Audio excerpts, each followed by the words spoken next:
ہم درود کی اہمیت اور فضیلت پر بات کر رہے ہیں. ہمارے علامہ صاحب موجود ہیں ہمارے ساتھ اور مفتی صاحب ہمارے ساتھ موجود ہیں. تو اب مزید وقت ضائع کیے بغیر سوالات کی طرف بڑھتے ہیں. علامہ صاحب آپ سے سوال یہی کہ درود کی اہمیت اور فضیلت کیا ہے، اس کے بارے میں ذرا بتائیے. بسم اللہ الرحمن الرحیم. سب سے پہلے تو آپ کو مبارکباد اتنے حسین موضوع کے لیے. رمضان مبارک کی بہترین بابرکت ساعتیں، بلیسڈ مومنٹس، اور اس میں یہ والا موضوع. سورہ احزاب کی آیت پڑھی قاری صاحب نے، دل خوش ہو گیا جس انداز سے پڑھی انہوں نے. سورہ احزاب 33واں سورہ ہے اور قرآن کے سورہ کی طرح اتنا لطیف ہے اور اس میں اتنے خوبصورت میسیجز ہیں. یعنی اس کی ابتدائی آیت کو آپ دیکھیں تو ما جعل اللہ لرجل من قلبین فی جوفہ، اللہ نے کسی انسان کے سینے میں دو دل نہیں رکھے. اس کا تعلق بھی ویسے ایک درود سے بنتا ہے. یعنی یہ کہ دل دونوں طرف نہیں ہو سکتا، یا اللہ کا ہے یا شیطان کا ہے، یا محمد مصطفیٰ صلی اللہ علیہ وسلم کا ہے یا پھر کسی ابو جہل. دونوں ساتھ ساتھ نہیں ہو سکتا، یا حسینیت کے ساتھ ہو یا یزیدیت کے ساتھ ہو، ملا کے نہیں ہو سکتا یہ.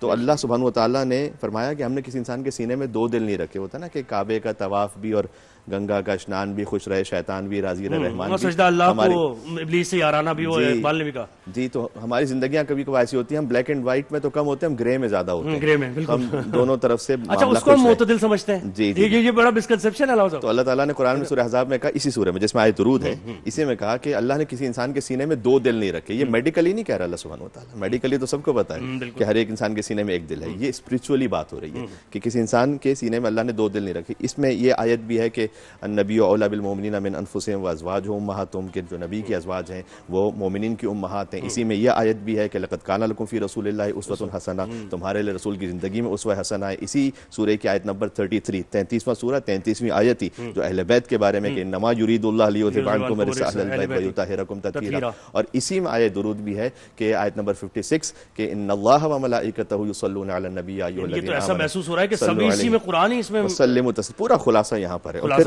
اگلی آیت ہے کہ ان الذین یؤذون اللہ ورسولہ لعنہم اللہ فی الدنیا والآخرہ. اللہ اپنے حبیب پر درود بھی بھیج رہے ہیں ملائکہ کے ساتھ، اور اے ایمان والو تم بھی صلوات بھیجو.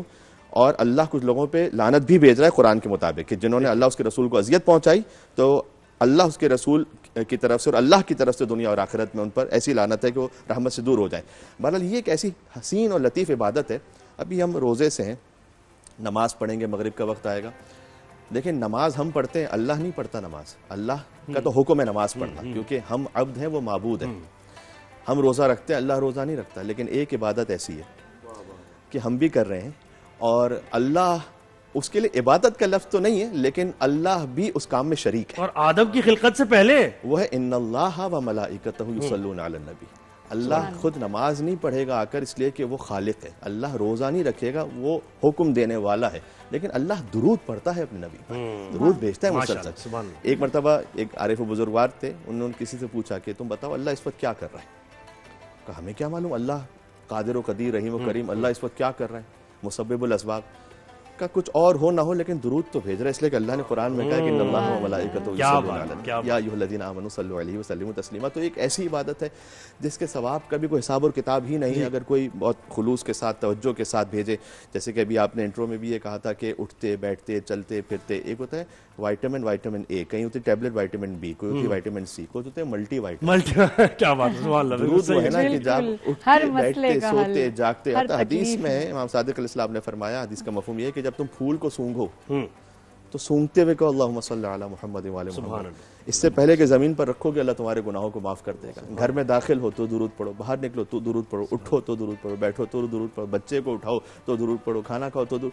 یعنی یہ کہ کسی بھی کیفیت میں آپ ہو، کسی بھی قلع کلامی معذرت، مجھے وہ یاد آیا کہ مسجد کوفہ میں مولا علی تشریف فرمائے اور ایک شخص آیا اور اس نے کہا کہ یہ کیا اللہ کہتا ہے کہ مجھے نبی سے محبت ہے اور اللہ نے پہلے اپنا نام اور اس کے بعد پھر نبی کا نام رکھا، تو یہ تو عدل نہ ہوا، یہ تو محبت کا اظہار نہ ہوا.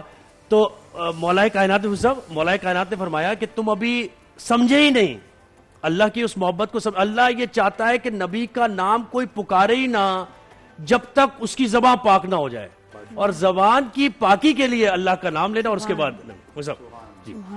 اعوذ باللہ من الشیطان الرجیم، بسم اللہ الرحمن الرحیم. سب سے پہلے تو آپ کا شکریہ، آپ نے مدعو کیا، اللہ تعالیٰ آپ کو اس کا اجر عطا فرمائے. اور سب سے اچھی بات ہے کہ موضوع بھی سب سے عالی شان ہے، درود پاک. اللہ تعالیٰ نے قرآن مجید میں، قاری صاحب نے تلاوت بھی کی کہ بے شک اللہ اس کے فرشتے نبی کریم صلی اللہ علیہ وسلم پر درود و سلام بھیجتے ہیں. تو اے ایمان والو تم بھی نبی کریم صلی اللہ علیہ وسلم پر درود و سلام پیش کرو. تو درود و سلام آپ یہ کہہ سکتے ہیں کہ یہ مقبول عبادت ہے، یعنی کہ جب آپ درود شریف پڑھتے ہیں نا تو آپ کا اجر مقبول ہے، لکھ دیا جاتا ہے، کیونکہ اس کی دلیل خود اللہ تعالیٰ نے پیش فرمائی ہے. حدیث پاک کا مفہوم ہے کہ جب جو مجھ پر ایک مرتبہ درود پاک پڑھتا ہے اللہ تعالیٰ اس پر 10 رحمتیں نازل فرما دیتا ہے، 10 گناہ معاف فرما دیتا ہے، 10 درجات کو بلند فرما دیتا ہے. یعنی آپ جب درود پاک پڑھ لیتے ہیں نا آپ کے 10 گناہ معاف ہو جاتے ہیں ایک درود پاک پڑھنے سے. آپ اندازہ لگائیں.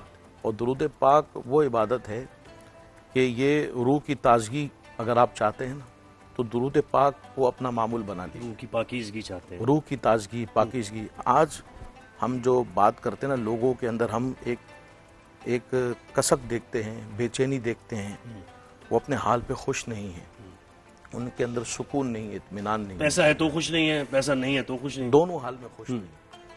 تو خوشی کا تعلق نہ مال سے ہے نہ دولت سے ہے، اس کا تعلق باطن سے، روحانیت سے. اگر آپ کا باطن روح اگر بھری ہوئی ہے، تازہ ہے، اگر آپ کی روح میں تازگی ہے نا تو آپ کے اندر آپ ہر نعمت سے لطف اندوز ہونے والے ہیں. اگر آپ کی روح میں تازگی نہیں ہے نا تو آپ کسی نعمت سے لطف اندوز نہیں ہو سکتے. نعمت ہوگی لیکن اس کی لذت آپ نہیں پا سکتے. اللہ تعالیٰ کی ہر نعمت جو ہے نا وہ لذت والی ہے، چاہے وہ چھوٹی ہو چاہے وہ بڑی ہو. ہم سانس لے رہے یہ بھی ایک نعمت ہے، ہم صحت مند ہیں یہ بھی ایک نعمت ہے.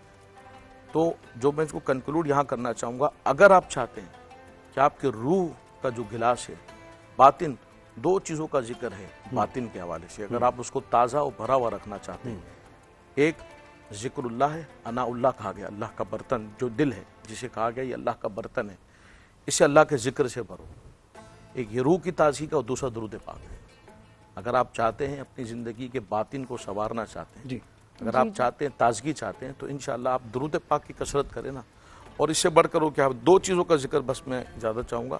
حدیث پاک میں فرمایا قیامت کے دن مجھ سے قریب کون ہوگا؟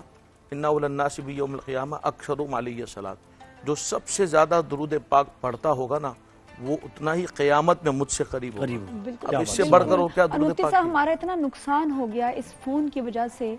جب ہم چھوٹے تھے کیونکہ یہ انٹرنیٹ وغیرہ فون نہیں ہوتا تھا، ریلز نہیں ہوتی تھی، تو سونے سے پہلے کے کچھ لمحات ہوتے تھے کہ اس میں ہم درود شریف پڑھتے تھے، سوچتے تھے، ایک ذکر ہوتا تھا. اب تو بڑوں کا بھی ختم ہو گیا وہ وقت، یا تو ہم کچھ فون پہ دیکھ رہے ہیں یا ہم میوزک سن رہے ہیں. وہ لمحات وہ چوری ہو گئے. اور جب ذکر ہوتا تھا وہ ویسے ہم ذکر نہیں کرتے، ویسے درود شریف نہیں پڑھتے. ڈرائیونگ کرتے ہوئے ہوتے تھے، اب ہم نے کوئی ڈرائیونگ میں یا تو ہم بات کر رہے ہیں کسی سے یا ہم کچھ فون پہ دیکھ رہے ہیں. یہ تو نقصان ہو گیا، بہت ہمارا نقصان. ہمارا جو ہم نے تو بزرگوں کا معمول دیکھا ہے، ہماری مساجد میں باقاعدہ درود کے دستر آج بھی لگتے ہیں، لیکن پہلے بڑے اہتمام سے لگتے تھے. یہاں تک کہ گھروں کے اندر درود کے دستر باقاعدہ اہتمام سے لگا کرتے تھے.